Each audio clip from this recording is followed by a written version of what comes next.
Antes de iniciar também, eu queria agradecer, né, a oportunidade e também dizer que é uma grande responsabilidade para mim estar aqui hoje, né? Depois de 2 domingos aí, um com o pastor Gilson Santos, o outro com o Vinícius, assumir essa responsabilidade, né? Ainda tem o pastor Anderson, o pastor Luiz, o pessoal aqui é nível alto, né? Então, espero que os irmãos não compreendam as minhas fraquezas, tá? E os irmãos estão até brincando essa semana aí também, que semana que vem vai ter a conferência lá em Franca, Joel Bick vai estar aí. O pessoal querendo me comparar com o Joel Bick. O cara escreveu só mais de 10 livros sobre os puritanos, e eu apenas fiz um trabalho. Foi um pequeno trabalho que eu fiz aqui lá quando eu estava na academia da Força Aérea ainda, em 2016, né? E aí eu pergunto para os irmãos, alguns vieram até me questionar, né? Não, você fez seminário porque fez um trabalho sobre os puritanos, né? Como é que você fez um trabalho sobre os puritanos na academia da Força Aérea? Tipo assim, uma coisa que é voltada para a parte militar, parte de aviação. O que tem a ver os puritanos? Como é que você conseguiu fazer um trabalho de conclusão de curso voltado para essa área? E aí eu queria, antes de entrar ali propriamente dito, dizer que não tem a ver somente com religião. O movimento puritano, o puritanismo, a reforma protestante, esses movimentos, eles impactaram todas as áreas, todas as esferas da sociedade. Não ficou somente preso à eclesiologia, à soteriologia, a questões internas da igreja, mas afetou toda a sociedade. E é sobre isso que eu queria falar um pouco com os irmãos hoje. O trabalho que eu fiz era sobre isso. Quais foram as contribuições que eles tiveram, né, deram para a formação da sociedade ocidental, certo? Porque a gente precisa se perguntar, por que a sociedade que nós vivemos hoje difere, por exemplo, da sociedade oriental, dos chineses, a cultura deles, a economia, a política, a educação. Claro que houve muitas contribuições, vários processos, né? Iluminismo, Revolução Francesa e etc., aqui no Ocidente. Mas um deles que afetou muito, e a gente vai ver um pouco isso, foi a Reforma Protestante. E mais específico hoje, o movimento puritano na Inglaterra. Então é sobre isso que eu quero tratar. Um pouco, o estudo aqui hoje vai ser um pouco mais histórico, não vai ser tanto teológico. E é bem simplificado. Então eu peço desculpas aos irmãos aí se eu for um pouco simplista às vezes, porque tem bastante tema e eu não vou aprofundar tanto. É mais uma questão, uma pincelada assim, digamos, histórica, tá? Então vamos lá. E para iniciar aqui, eu coloquei uma frase de um puritano, de um pastor puritano, que de certa forma vai resumir todo o que eu vou falar. Ele falou o seguinte: não apenas minha vida espiritual, mas até minha vida civil neste mundo, e toda a vida que vivo, é pela fé no Filho de Deus. Ele não isenta qualquer parte da vida da agência da fé. Então foi o texto que a gente leu hoje, né? 1 Coríntios 10, 31. Portanto, quer comais, quer bebais, ou façais qualquer outra coisa, fazei tudo para a glória de Deus. Quer comais, quer bebais, as coisas mais elementares, né? As necessidades mais básicas da nossa vida. Desde o mais básico ou qualquer outra coisa, fazei tudo para a glória de Deus. Eu acho que esse versículo e essa frase resume bem o que foi a vida desses homens. E a gente vai ver um pouquinho agora do legado que ele deixou para a gente. Então, para a gente poder se situar, eu vou seguir o seguinte roteiro. Fazer uma introdução, vou fazer uma contextualização da história, começando ali pela Reforma Protestante, no continente, Lutero, Calvino, e com foco sempre voltado para a Inglaterra. Qual foi a influência de Lutero, qual foi a influência de Calvino na Inglaterra? Tá? E aí depois a gente vai ver o que é o movimento puritano em si. A gente vai ver que tem muito preconceito sobre o termo, muita distorção do que realmente significa, ou significou, né, no passado. E aí a gente vai ver a relação deles com a sociedade. Basicamente, o meu trabalho foi feito com relação à política, economia e educação. Mas eles tiveram efeito nas artes, na arquitetura, na música, né? Muitas coisas. Só que eu foquei nesses 3, tá? E vai ser os que a gente vai trabalhar e, no final, conclusão. Então, para introduzir, eu trouxe essa reflexão. Qual a importância de se estudar história da igreja? Qual a importância que temos de estudar a história da igreja? O movimento puritano nada mais é do que a história da igreja. E aí, Efésios 2:20 fala o seguinte, que nós somos edificados sobre o fundamento dos apóstolos e dos profetas, de que Jesus Cristo é a principal pedra da esquina. O que significa isso? Eu até postei esses dias atrás uma citação de Leonard Ravenhill. Ele fala assim: muitos estão procurando uma nova definição de cristianismo, mas o que nós precisamos é de uma antiga demonstração do cristianismo. Nós não estamos à procura de novidade, né? Como está aqui no primeiro tópico. A fé cristã não nasceu no século 21. Ela não nasceu com o nascimento da Igreja Batista Saron. Ela não nasceu com o nascimento do pastor Anderson, com a vinda dele para cá. A fé cristã, ela é uma fé histórica. Ela perdura séculos. E nós precisamos entender que os reformadores chamavam da Igreja Católica Cronológica. A gente ouve muito falar da Igreja Católica, e católica que eu estou falando universal, né? A Igreja invisível, de todos os crentes. Não a Igreja Católica Apostólica Romana, mas o católico de universal. A gente entende, né, que a Igreja do Senhor é feita dos seus filhos, os nossos irmãos estão em todo o mundo, né? Geograficamente é universal, né? Só que também existe esse definição no sentido de todos os tempos, não somente geograficamente, mas a Igreja universal de todos os tempos. Então a Igreja, nesse sentido, os puritanos, os reformadores e pessoas que viveram o cristianismo antes de nós são nossos irmãos também, né? E não houve como posso dizer, uma lacuna histórica. Pessoas viveram o cristianismo desde que a Bíblia foi escrita, o último capítulo da Bíblia foi escrito, até o dia de hoje, pessoas viveram o cristianismo, lidaram com o seu contexto, com as dificuldades, e a gente pode o quê? Aprender a evitar os seus erros e a imitar os acertos. Por isso que a gente estuda a história. Tiveram pastores, pessoas que foram tremendamente usadas por Deus, não porque eles eram melhores do que nós, porque todos nós somos pecadores, mas sim porque Deus quis usar. Em períodos da história, parece que Deus reaviva o seu povo. E muitos creem que nesse período teve um avivamento, conversão de uma cidade inteira. Eu não vou entrar aqui em biografias, mas se você for estudar a história do Sid Baxter, John Owen, John Bunyan, a história dos puritanos, você vê como aqueles homens foram tremendamente usados por Deus.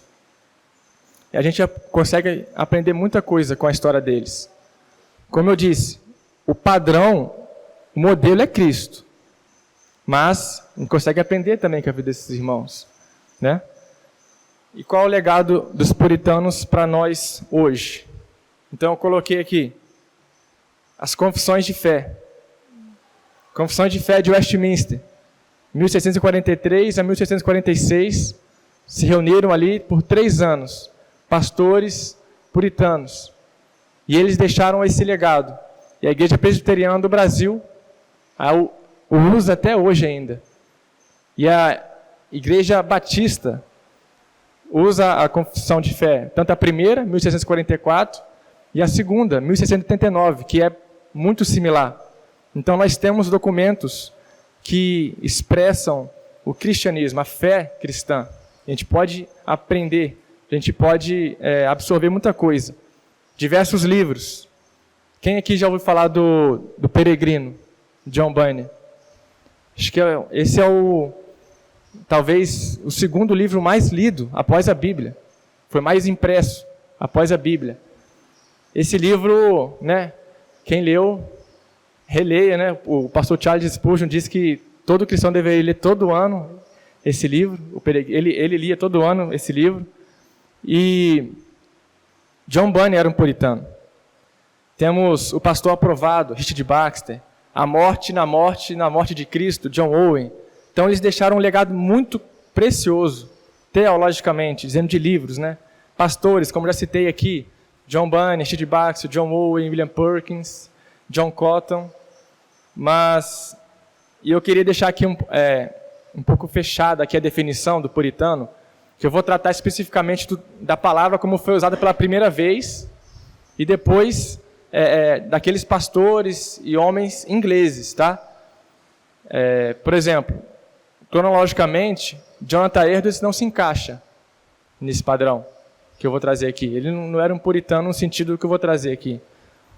Alguns defendem que o puritano é um espírito, um estado de espírito, de inconformidade com coisas contra o evangelho, mas no sentido histórico, eu vou parar em 1662, tá? Então, Jonathan Edwards, David Brainerd e outros não se encaixam. E pastores hoje, trazendo para hoje, ao longo do tempo, como eu já falei, Jonathan Edwards e David Brainerd foram influenciados, mas não foram puritanos. Riley, muito influenciado. Martin Lloyd Jones, falar o quê? Bebeu dos puritanos, ele amava os puritanos. Paul Washer, Joel Bick. Então, até hoje, tem pastores que são muito influenciados por esses homens, pela teologia desses homens. Tamanha é o conteúdo e riqueza teológica. E missionários. O que eu estou querendo dizer com missionários aqui? Alguém sabe aí qual foi a primeira vez que foi pregada uma confissão de fé reformada aqui no Brasil? Exatamente.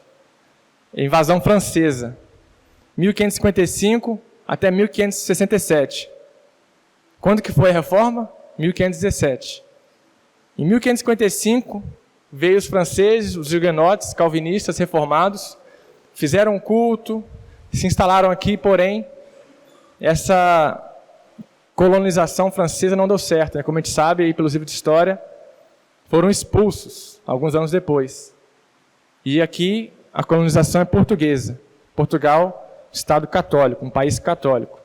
Então foram expulsos e aí acabou. Não havia mais pregação do Evangelho segundo os reformadores. Veio a invasão holandesa.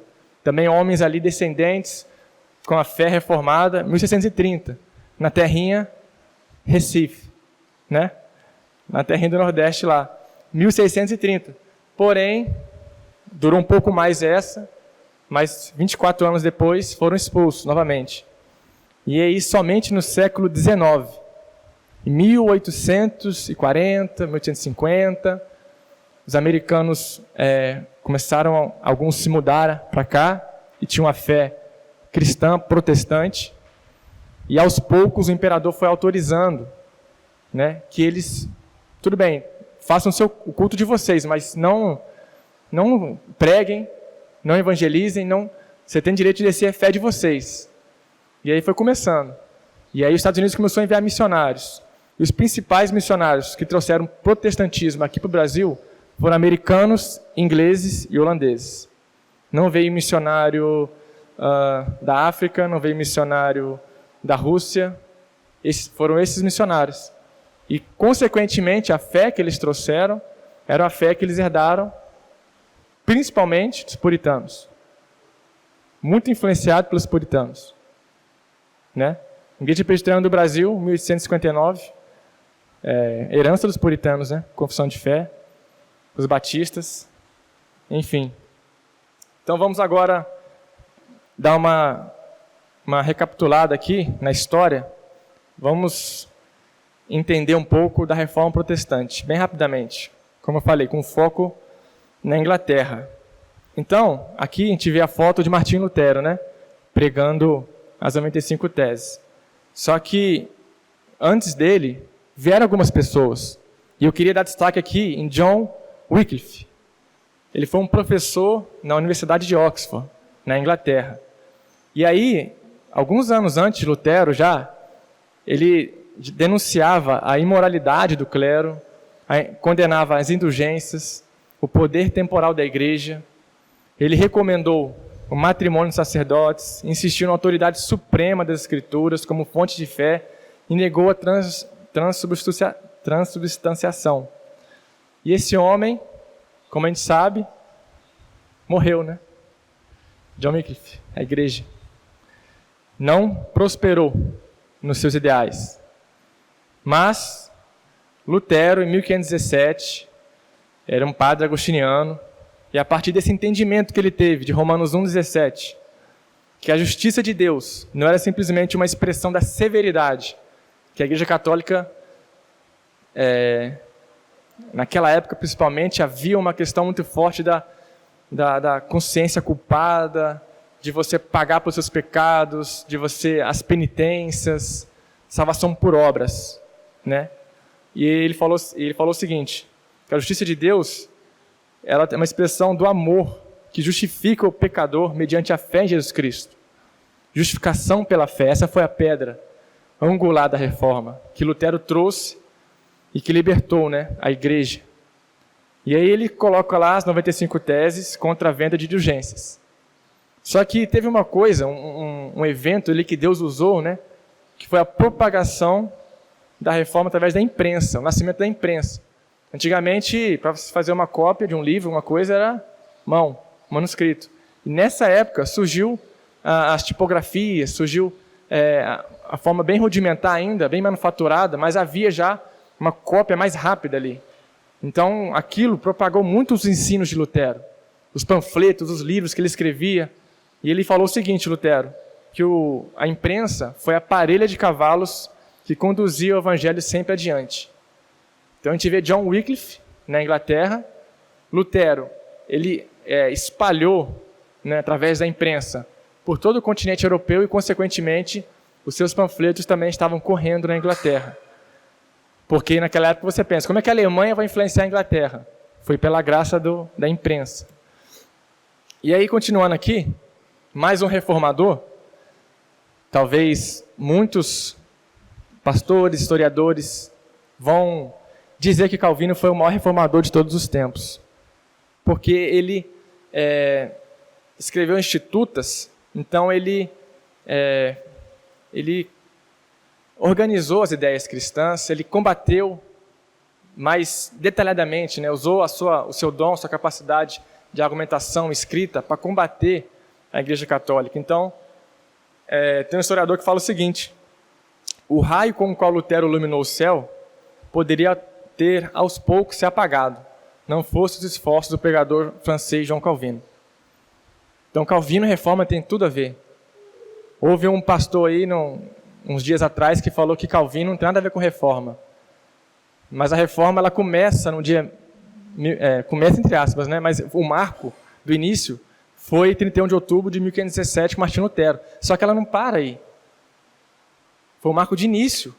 Pessoas vieram depois, foram dando continuidade ao trabalho de Lutero, foram aprimorando, né? A gente já vê aqui na Inglaterra, que 100 anos depois ainda havia muita coisa da Igreja Católica. Então, a reforma não foi um dia, não foi uma pessoa que fez a reforma. Foram várias pessoas usadas por Deus, e Calvino foi uma delas. Então, Calvino, a importância de Calvino aqui que eu vou trazer é a Academia de Genebra, porque ele se tornou um polo da reforma. Ele formava pastores ali, ensinando a doutrina reformada. E ali pessoas de toda a Europa iam ali aprender aos pés de Calvino. E a gente vai ver depois como foi importante. Então o calvinismo se espalhou através muito da Academia de Genebra. E eles formaram lá huguenotes na França, os presbiterianos na Escócia e os puritanos na Inglaterra. E agora eu vou tratar dos puritanos. da reforma na Inglaterra. Como é que foi lá? Foi igual no continente? Se encabeçou por um padre, né? Não. Henrique VIII foi o personagem principal, era um rei. Em 1509 ele assumiu. Então, qual era o contexto ali na Inglaterra? Era parecido com o da Europa. Um forte nacionalismo, estava crescendo. Antigamente era feudos. Naquela época da reforma começou a crescer um sentimento de nacionalismo, de pertencimento a uma mesma região, uma cultura, um povo. E, consequência, eles começaram a ter aversão a Roma. Na época da Idade Média, Roma dominava. A Igreja Católica dominava culturalmente. A Inglaterra pagava impostos ao Papa. Então a nobreza, os burgueses começaram a se incomodar com isso. Havia também um interesse nas terras da igreja. A igreja, o Papa lá em Roma tinha um monte de terra na Inglaterra. Então o pessoal queria pegar essa terra da igreja. Havia pessoas querendo assim. Não somente sentimentos religiosos, mas haviam pessoas por trás querendo acabar com essa ligação com a Igreja Católica. Então, como eu falei, John Wycliffe, as ideias ali ainda estavam na mente das pessoas. Lutero, os panfletos, como eu disse. E também tem o William Tyndale.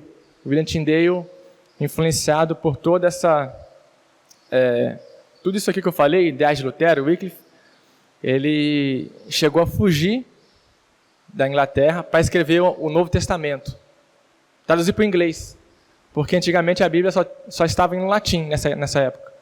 E ele pediu autorização, ninguém deixou ele traduzir e ele fugiu para o continente e escreveu o Novo Testamento em inglês.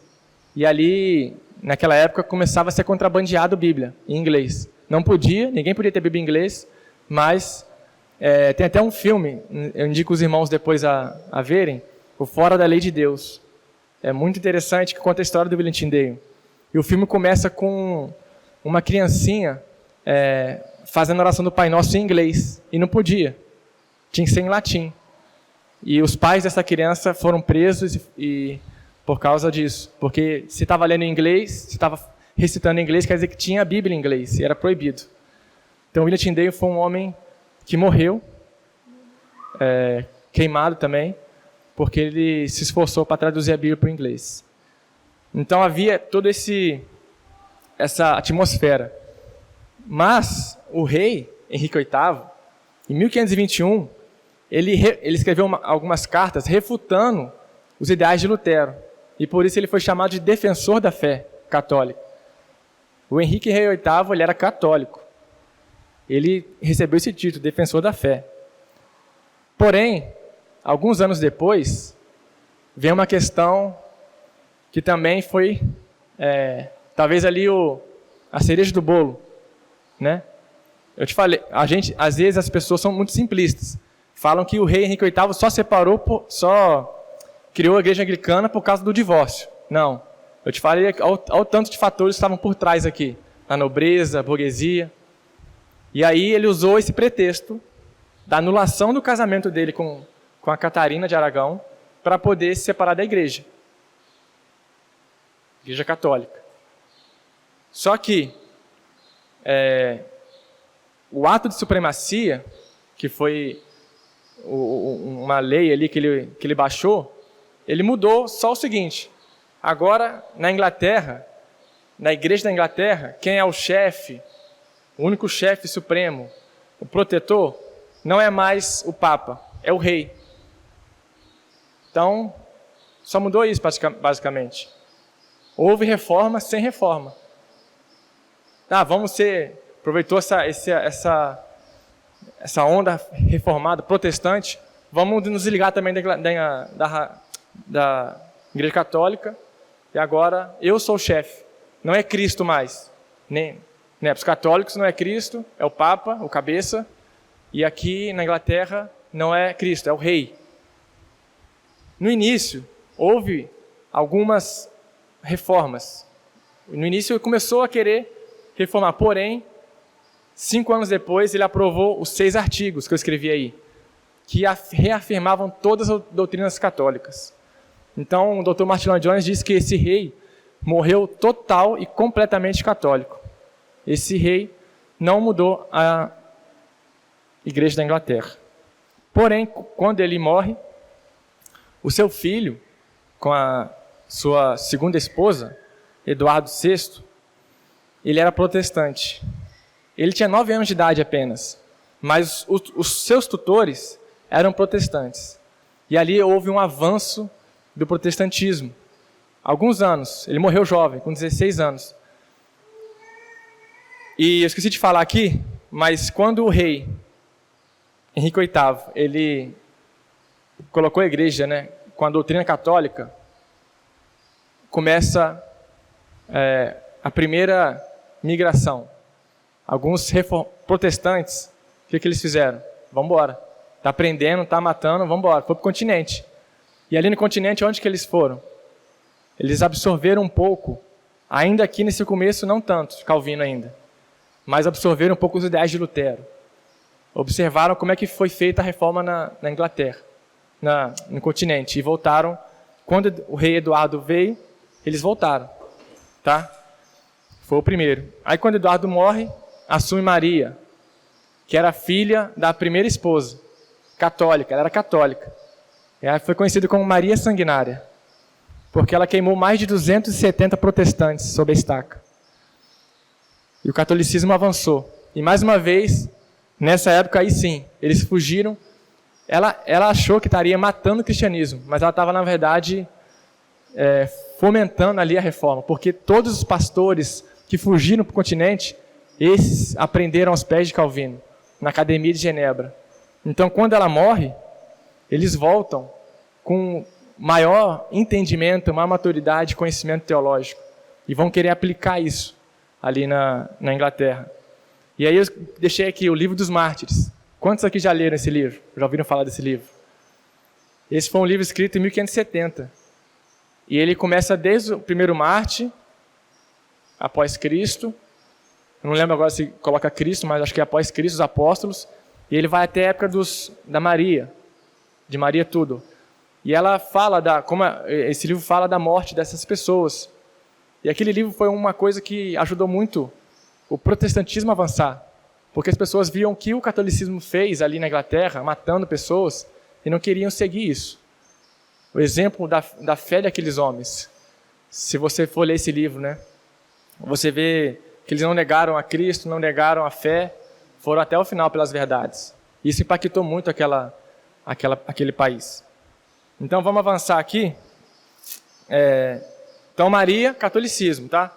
1553, 1558. Quando ela morre, vem Elizabeth. Então a gente vê com Eduardo, protestantismo avançando, com a Maria, o catolicismo, e quando vem Elizabeth, ela era protestante. Então houve uma expectativa muito grande. Porém, ela, na verdade, queria manter o país unido. Ela era muito política. Sabe os políticos que a gente tem hoje? Que é católico, que vai na igreja protestante, vai em uma, vai em outra, quer conciliar, fazer uma coisa meio ecumênica, para não perder, né, os eleitores. Exatamente esse era o pensamento de Elizabeth. Guerras, pessoas ali, muita morte, ela queria acabar com isso. Então ela cedeu para os dois lados. E foi quando realmente a igreja anglicana foi se definindo. Uma liturgia católica, mas uma doutrina mais protestante. E aí, foi usado a primeira vez aqui em 1558 o termo puritano. Foi a primeira vez. Por quê? Aqueles protestantes reformados que voltaram do continente, eles levavam muito a sério sola escritura. O que está na Bíblia, a gente faz. O que não está, a gente não faz. E na época de Elizabeth, ela, como manteve ainda o poder da igreja sobre suas mãos, ainda ela reafirmou ali o que o pai dela tinha feito, né? Ela era chefe da igreja, a rainha era chefe da igreja. Então ela impunha coisas, nomeava bispos, ela impôs usar uma veste clerical. E essa controvérsia das vestes foi quando surgiu o termo puritano, porque quem não aceitava isso, essa obrigatoriedade das vestes, era chamado de puritano. E quem se conformava, quem aceitava, era mais por um termo anglicano. Então começou, primeira vez, de forma pejorativa. Esse cara é muito puritano, esse cara quer purificar e tal, assim, de forma exagerada, a igreja. Foi a primeira vez. E aí, ó, Tiago I, ele também era antipático aos puritanos, queria o controle da igreja, e houve uma imigração, agora não mais para o continente, agora para Nova Inglaterra, Estados Unidos. Então a gente vê que as primeiras pessoas que iam chegando ali nos Estados Unidos eram pessoas fugindo da perseguição política e religiosa da Inglaterra, e eram puritanos, a maioria puritanos. E foi quando começou a povoar os Estados Unidos da América. E esse rei Tiago aqui, quantos aqui conhecem a Bíblia King James? Tiago é em português, mas James é em inglês, Tiago, é esse rei aqui. Esse rei mandou fazer uma tradução, só que não é uma tradução puritana. Ele chamou os teólogos de todas as linhas ali na época para fazer o quê? Para refutar um pouco a Bíblia de Genebra. Entendeu? Ele quis fazer uma concorrência à Bíblia de Genebra. Por isso a Bíblia King James. Ele reuniu pessoas para fazer uma tradução que deixasse um pouco de lado a Bíblia de Genebra, que favorecia mais os comentários ali, os puritanos. E depois veio Carlos I, e aí mais perseguição e mais imigração para os Estados Unidos. E Carlos I, ele foi um rei que não soube governar muito bem. Ele fechou o parlamento, teve brigas com o parlamento, e aí houve uma guerra civil, instaurou o longo parlamento de 1640 a 1662, onde foi o auge do puritanismo ali na Inglaterra. Porque a maioria dos parlamentares eram puritanos. Então eles colocaram ali seus ideais, foi quando teve a Assembleia de Westminster, colocaram ali a igreja presbiteriana, a igreja a maioria na Inglaterra naqueles dias foi presbiteriana, mas surgiu os congregacionais, os batistas. Então aí tiraram a igreja anglicana e colocaram os ideais puritanos. Porém, em 1662, o herdeiro de Carlos I, ele volta para o trono e aí há o declínio do puritanismo. Eles não mais conseguem se tornar a religião oficial. Viram o anglicanismo de novo. 2.000 pastores são expulsos dos púlpitos de suas igrejas, porque eles pregavam a doutrina reformada, a liturgia reformada. Não se conformavam com o anglicanismo, então eles foram expulsos. Entre eles, John Bunyan, que foi preso por pregar protestantismo, escreveu o livro dele, O Peregrino na Prisão, e passou necessidade, pastores passaram necessidade. E aqui o declínio, por que o declínio? Porque naquela época ali, eles não puderam mais formar pastores sem você ser anglicano. Você tinha que ser anglicano para você se formar na universidade. E aí não houve sucessores. À medida que os pastores puritanos, renomados, mais estudados, bem formados, foram morrendo, o movimento foi declinando. Não havia sucessores mais, infelizmente. E aqui, historicamente, os puritanos chegaram ao fim. Ali, final do século XVII, início do século XVIII, foram chegando ao fim. E aí o anglicanismo se firmou na Inglaterra até os dias de hoje. Então vamos lá, movimento puritano. Vamos chegar aqui. O que significa o termo puritano? Vamos ser mais específico agora. Bem, a gente sabe que tem uma enorme bagagem preconceituosa, As pessoas acham que é um cristianismo rabugento, legalista, que beira o fanatismo. E aí, no diálogo entre pessoas, comuns, a expressão fulano puritano talvez se refira unicamente à característica de comedimento, moderação ou conservadorismo nas opções e práticas sexuais daquele sujeito. Então se fala, o fulano é um puritano. Já acha que é o quê? O cara é muito fanático, religioso, ou ele é muito casto, ele é muito conservador, mas não tem a ver com o termo original. Tá? C.S. Lewis falou que os que levam o nome de puritanos hoje são exatamente os opostos do que realmente eles eram.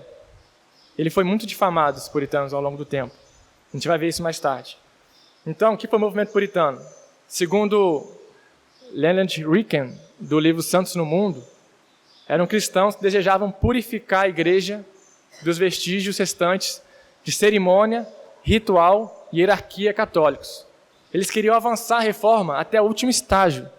Não queriam simplesmente que algumas doutrinas, que isso ou aquilo mudasse, mas queriam uma mudança radical na igreja, fosse completa, tirasse tudo que lembrava catolicismo, entendeu?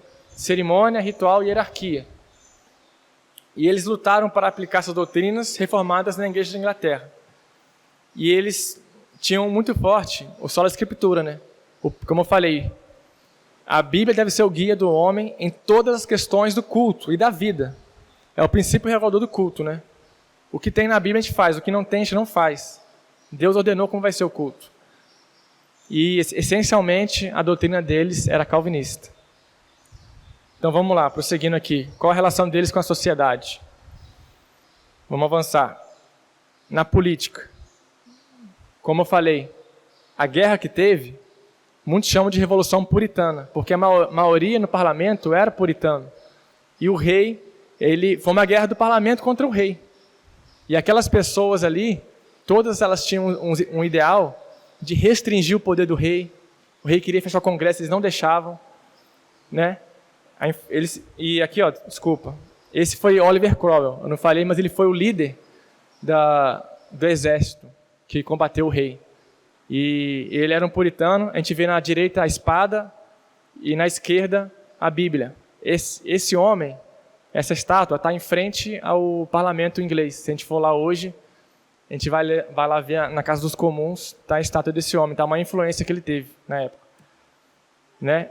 E uma doutrina aqui, o sacerdócio universal dos crentes, que significa que todos são iguais perante Deus, não há mais distinção entre sacerdote, o padre. Ele não é melhor do que um cristão no comum. Não há mais divisão, né? Todos são iguais perante Deus. Então, essa doutrina quebrou muitos paradigmas na época. Por exemplo, o exército, na época, a gente hoje, como que é o exército hoje? Faz um curso, né? O concurso, a prova, você passa e vai fazendo prova lá dentro. Conforme você vai se destacando, você vai subindo de posto, né? Vai sendo mais antigo. É meritocracia, mas na época não era assim. Você era filho de um nobre, você ia para o exército, você era oficial. Você era baseado em nascimento, em posição. E nesse exército de Cromwell, foi a primeira vez ali, na época, que os postos foram por meritocracia. Não era por nascimento, mas sim pela habilidade, pelo dom, pelo destaque de cada pessoa. Foi o primeiro exército na era moderna com esse tipo de filosofia. E como eu falei, já que eles queriam a depravação total do homem, eles restringiram o poder do rei. Eles não deixavam, não pode ficar todo o poder na mão de uma só pessoa, visto que ele é depravado, né? Tem que ter mecanismos que possa reduzir, limitar esse poder.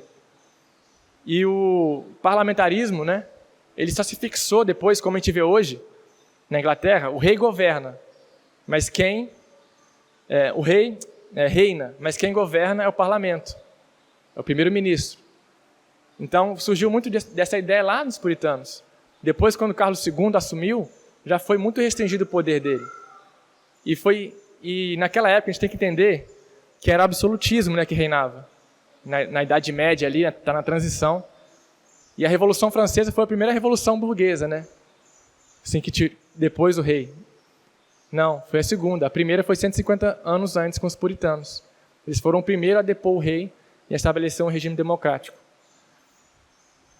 E aí, isso na Inglaterra. Nos Estados Unidos tem um livro, A Democracia na América, que o autor vai falar que a democracia foi trazida pelos puritanos. Desde o começo estabeleceram um princípio do governo que deveria ser consentido pelo povo. O governador só vai governar se o povo consentir com esse governo. Então, os Estados Unidos da América hoje, as primeiras pessoas que chegaram lá já tinham ideais democráticos, porque eles eram puritanos. Viveram na Inglaterra, sofreram, quiseram já desde o princípio colocar esse princípio como essencial para o governo. E outra questão política. Então, ó, primeiro, democracia. Segundo, separação entre igreja e Estado. Naquela época, né, havia um país, se o rei tinha uma fé, o país inteiro seguia aquela fé. E o rei, ele, como eu falei, Elizabeth, ela nomeava bispos, tirava, vai ser assim a doutrina, vai ser assado. E eles começaram a se questionar: quem governa a igreja? Quem tem que ter autoridade sobre a igreja?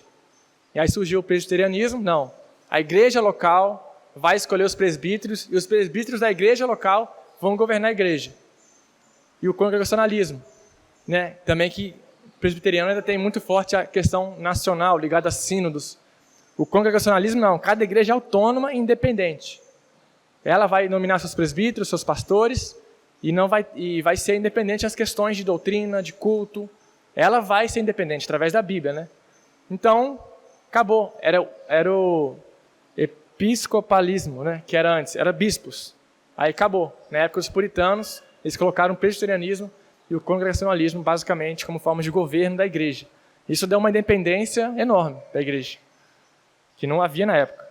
E outra coisa foi o começo ali da tolerância religiosa, né? Na época era guerra para todo lado.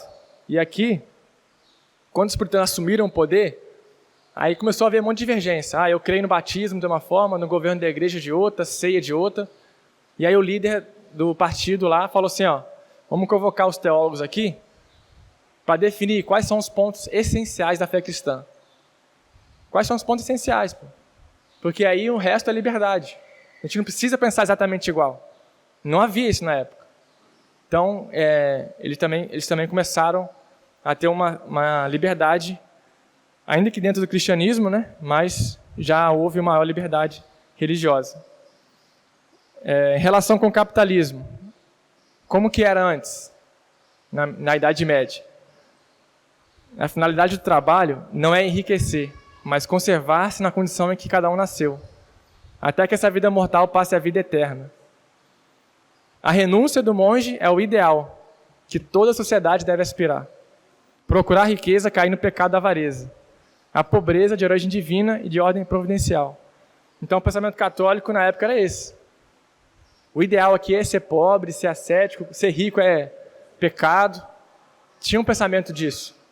A ideia de trabalho é ruim, é efeito da queda. E aí os puritanos eles trazem uma visão diferente. E aí esse homem aqui, Max Weber, ele foi um sociólogo. A obra dele, A Ética Protestante, o Espírito do Capitalismo, foi premiada como a melhor obra do século XX. Só que ele era um sociólogo, ele não era teólogo. Ele trouxe bastante distorções. E a primeira vez que eu ouvi sobre calvinismo foi na escola, na aula de história. Eu era de uma igreja batista lá em Volta Redonda, nunca tinha ouvido falar. Mas ali foi introduzido esse tema sobre essa obra de Max Weber. E exatamente as pessoas falavam isso. Que a professora de história, que inclusive era protestante, ela falava que para o calvinista, ser rico era sinal de eleição. Se você é rico, você é salvo. Se você é pobre, você vai para o inferno. Na época falava isso. Eu não creio nisso aí não, eu pensava. Eu sou protestante, mas eu não creio nisso. Foi o primeiro contato que eu tive. Distorcido, né? Por causa um pouco da obra desse homem. Mas ele basicamente foi o seguinte, ele olhou alguns países, ele observou que nos países em que a fé protestante era predominante, o capitalismo conseguiu florescer mais. E nos países católicos, menos. E ele fez essa relação. Tirou algumas coisas verdadeiras? Tirou. Por exemplo, servir a Deus através do trabalho. Um espírito de individualismo, do chamado. ênfase no trabalho árduo. Os puritanos falavam muito sobre isso, combatiam a preguiça. E boa consciência referente ao ganho de dinheiro.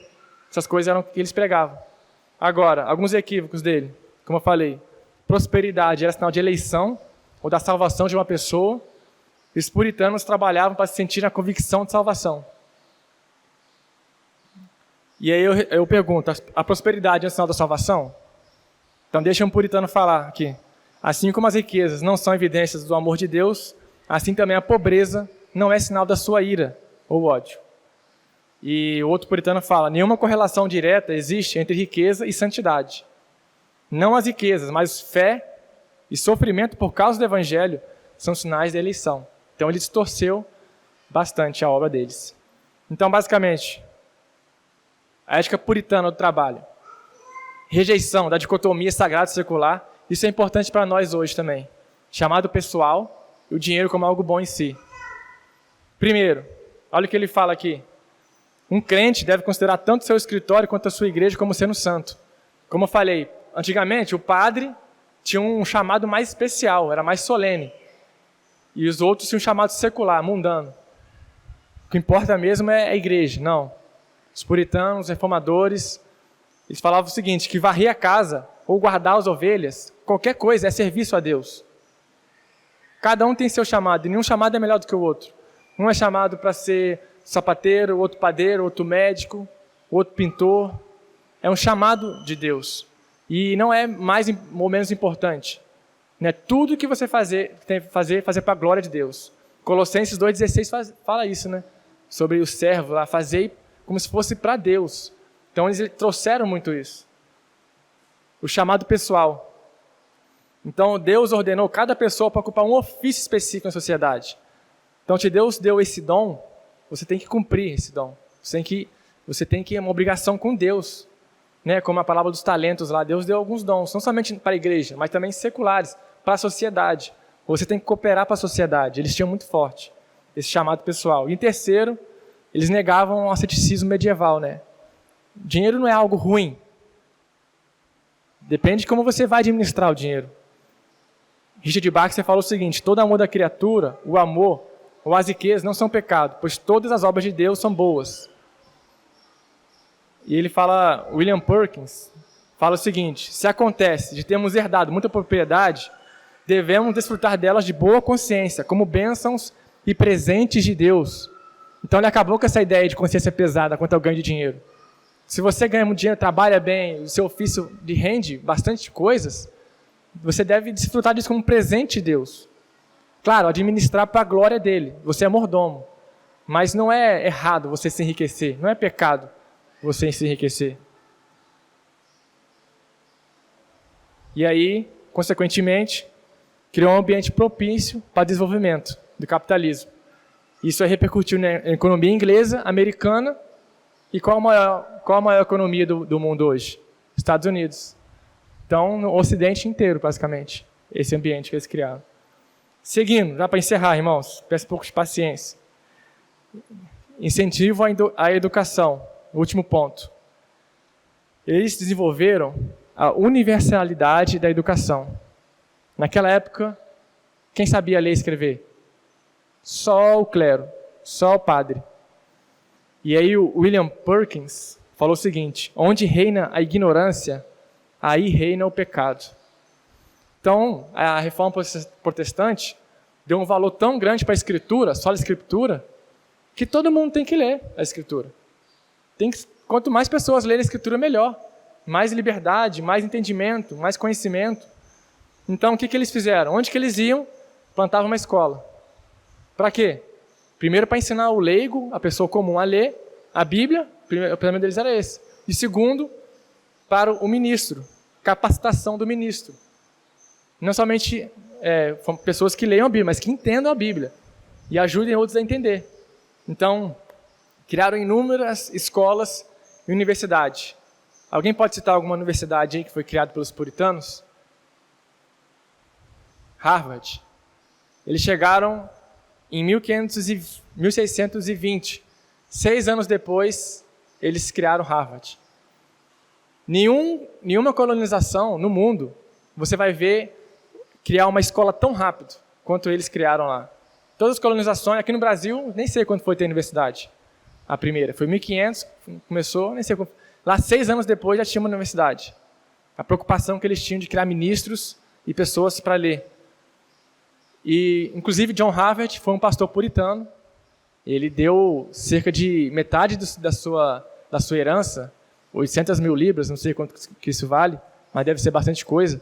E toda essa biblioteca, 260 livros, a biblioteca de Harvard, começou com a biblioteca de um puritano. O pastor morreu, ele deixou de de herança, né? Testamento para Harvard. Yale também foi criado pelos puritanos. Inúmeras escolas. A colônia de Massachusetts alcançou o maior índice de alfabetização na época, por causa dessa preocupação com a leitura das escrituras. Então, outra coisa, mais uma vez aqui, a rejeição da dicotomia sagrado-secular. Não havia separação entre o saber religioso e não religioso, o espiritual e o natural. A doutrina da graça comum. Deus dota todas as pessoas, crentes e incrédulos, igualmente, com a capacidade de ver a verdade, bondade e beleza. Então não é porque alguém que é incrédulo fala uma coisa cientificamente verdadeira que eu vou rejeitar aquilo. Agostinho já falava isso, né? Toda verdade é verdade de Deus. Se é verdade, é de Deus, não é de ninguém. Então eles rejeitaram essa dicotomia. E aí, eles entraram até nas ciências, porque Deus revelou suas verdades em 2 livros. Eles falavam isso, a Bíblia e a natureza. A revelação especial e a revelação geral, né? Então, o Salmo 19 já fala sobre isso, Romanos 1 fala sobre isso, a revelação geral. A natureza revela Deus. Não é isso? A gente leu o Salmo 8 aqui, né? Quando olho os teus céus, obra dos teus dedos, a lua é a estrela que ele estabeleceste. Então, Davi refletindo sobre a natureza, ele refletiu Deus, ele viu Deus ali, né? Então, os puritanos abraçaram totalmente o estudo científico do mundo físico. E muitos historiadores vão acreditar o surgimento da ciência moderna muito ao movimento puritano. Ok? E aqui, é interessante. A Real Sociedade, que era uma sociedade de cientistas, Isaac Newton estava nela. E muitos que estavam nela também foram teólogos, que estavam na Assembleia de Westminster. Foi uma das maiores sociedades cientistas na época. Haviam pastores ali, teólogos, que deram esse impulso na ciência e tecnologia, lá em Londres. Então, concluindo então, irmãos, já avancei o horário um pouco. Qual o real significado do termo? O que significa puritano, no sentido histórico? Eram pessoas, cristãos, reformados, que queriam levar a reforma até a última instância na Igreja da Inglaterra. E eles vão taxar de puritano, está muito radical, você é puritano, tal. Era um pejorativo, foi um termo pejorativo. Mas basicamente eram pessoas que queriam levar a reforma, purificar de todo o vestígio católico a Igreja da Inglaterra. E as contribuições na política, democracia, né? Restringir o poder do rei, um pouco do início da separação entre igreja e Estado, um pouco da tolerância religiosa, naquela época que não era bem restrito. Economia, criar um ambiente propício ao desenvolvimento do capitalismo. Uma boa consciência quanto ao ganho de dinheiro, trabalho como um chamado de Deus, né? E Deus chamou Adão, eles criam nisso, Gênesis 2, antes da queda, cuida e guarda. Estava mandando tinha uma profissão, jardineiro, né? É o segurança ali. Já mandou Adão nomear, Adão nomeou antes da queda os animais. Era um biólogo ali, né? Então, ele já tinha profissões na época, antes da queda. Então, eles viam isso, o trabalho como um chamado de Deus. Claro que, por causa da queda, agora é suor do teu rosto, aí vem aflição, estresse, doença, mas você tem que cumprir como um chamado de Deus. Chamado, como que é? Cultural, né? Mandato cultural. E rejeição da dicotomia, né? Sagrado e secular. Não, de segunda a segunda. Tudo para Deus, não é só domingo, não. Educação. Essa criação de escolas, alfabetização em massa, rejeição da dicotomia sagrado e secular também. Está estudando o mundo físico, né? Você não está estudando Deus também, a verdade de Deus ali, né? Criação de Deus. Deus quer que você crie, estude também a criação dele. E isso aí tudo ajudou. Não foi os únicos contribuintes, mas tudo isso ajudou o desenvolvimento da nossa sociedade. Um grande legado para a nossa sociedade. Então, a gente viu aqui, né, como lá na primeira frase que eu mostrei, que não é só sobre religião, não é só sobre igreja, não se restringe aqui a 4 paredes.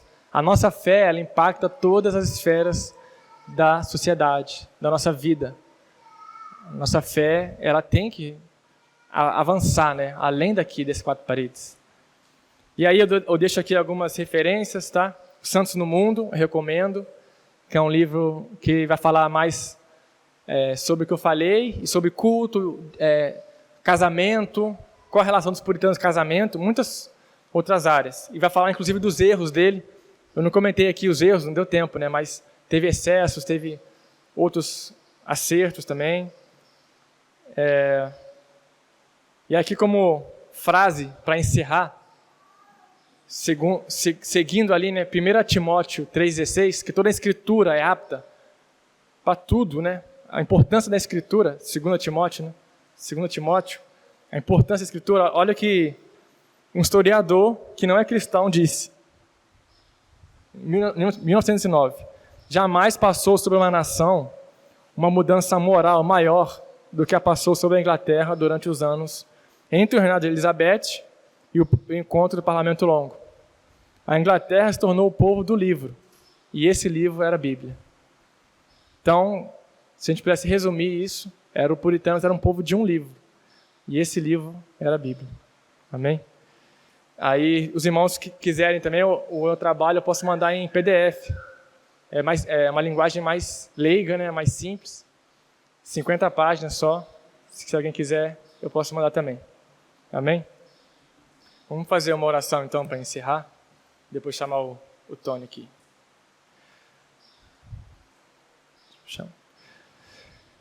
Senhor nosso Deus, nosso Pai, nós te agradecemos, ó Deus, por esse privilégio, essa oportunidade de olharmos para nossos irmãos do passado e aprendermos um pouco, ó Deus, com a história deles, ó Pai. Viveram a fé, tentaram, ó Pai, de todas as formas, glorificar o Teu nome, Deus. Que assim também, como eles fizeram, ó Pai, nossa vida hoje, ela seja totalmente vivida para a Tua glória, Senhor. Que nós possamos suportar as dificuldades, os sofrimentos, as circunstâncias, ó Pai, que muitas vezes podem ser desfavoráveis ao Evangelho, mas a gente possa olhar e ver que a Tua palavra, Pai, ela nunca vai falhar, nunca vai desmorecer, como a gente viu na vida desses homens, perseguidos, queimados, mas hoje nós estamos aqui recebendo o legado deles. O cristianismo sempre foi perseguido, mas nunca. As portas do inferno não podem prevalecer contra a Tua igreja, Senhor.